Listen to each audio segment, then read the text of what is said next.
To Medscope with Benson. Remember, this is part of our clinical medicine series, friends.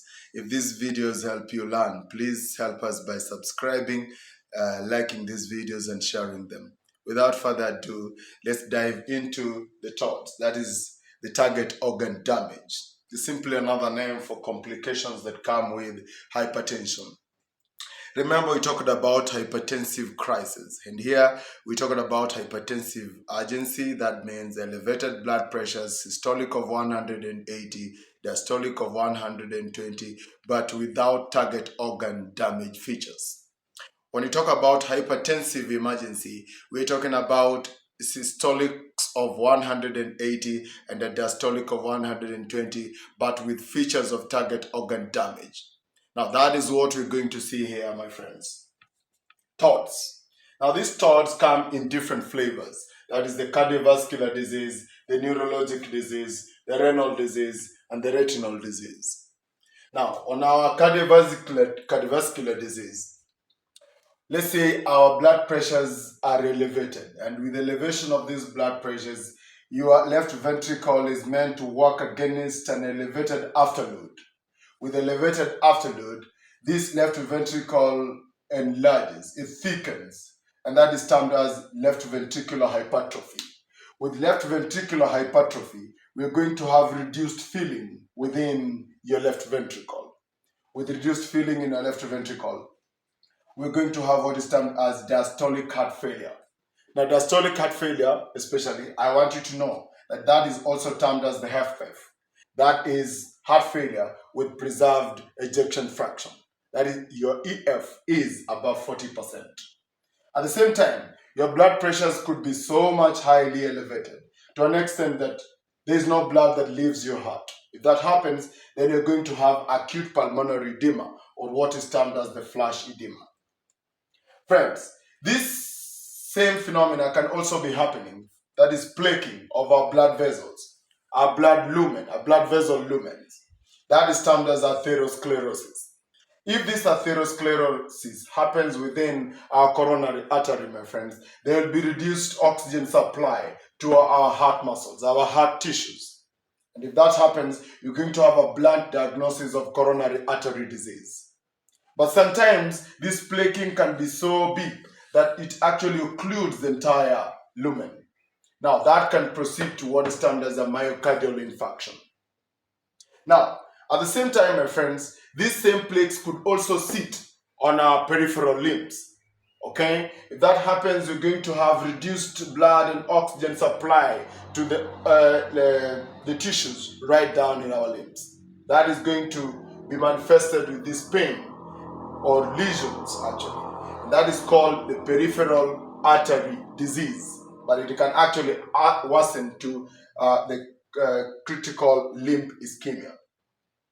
My friends, with elevation of blood pressures, sometimes these blood pressure forces can shear into and form a false lumen in our aorta, right?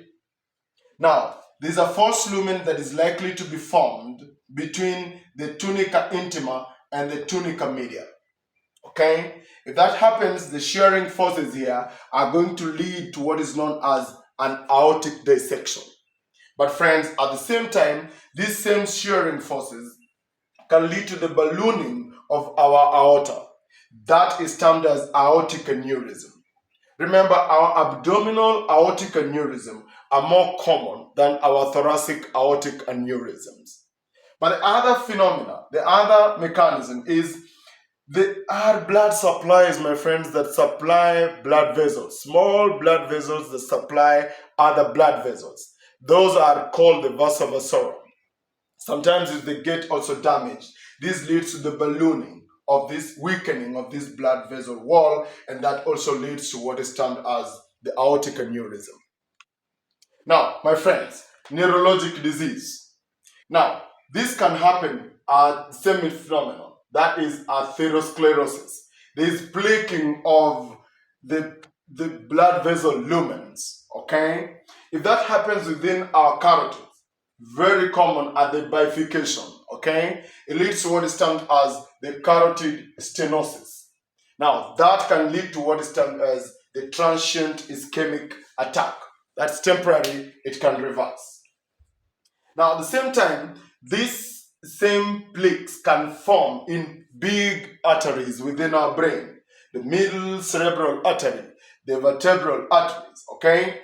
If that happens, then we have blood that is not reaching our brain tissue, and that can lead to a flavor that is known as the cerebral vascular accident. This same thing can also happen, that our blood pressures are so elevated that it tears up, okay, our blood vessels in the brain. That causes what is termed as intracranial hemorrhage and subarachnoid hemorrhage right there. My friends, just before we get to retinal disease, let's get right into renal disease.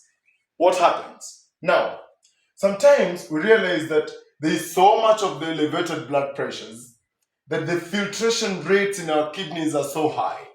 Now, if that happens, you realize that there will be thickening of our afferent arteriole. That is called sclerosis of the afferent arteriole, because kidneys don't like it when the filtration rate is so high. Now, if that happens, you realize that with this thickening, there will be reduced blood supply, and with reduced blood supply, it forms what is known as an ischemia, and that can lead to what is known as the renal injury that can come in two flavors, either an acute kidney injury, where you're going to check into what is known as, hematuria. Let's say we have a lot of damage with reduced blood supply as a result of this, and that the blood is now going to be found, it's going to pass into your urine, and that's called hematuria. But at the same time, you can also have what is termed as the chronic kidney injury, that is your CKD. Now, my friends, we're going to look into what is termed as the retinal disease. This is going to come into stages: stage 1, stage 2, stage 3, and stage 4. Now, as you move to stage 4, that is the more complications that come with it. But what happens is, at this stage 1, there is actually sclerosis. Then it is going to proceed to what is known as the small hemorrhages, and later forms what is called the edema. But when you look at it pathophysiologically, you realize that at stage 1, we'll be having what is termed as AV nicking. But in stage 2, we'll be having the constriction of the small blood vessels that supply. All right. At the same time, at stage 3, you're going to realize there's the cotton wool spots. Then later forms what is known as papilloedema.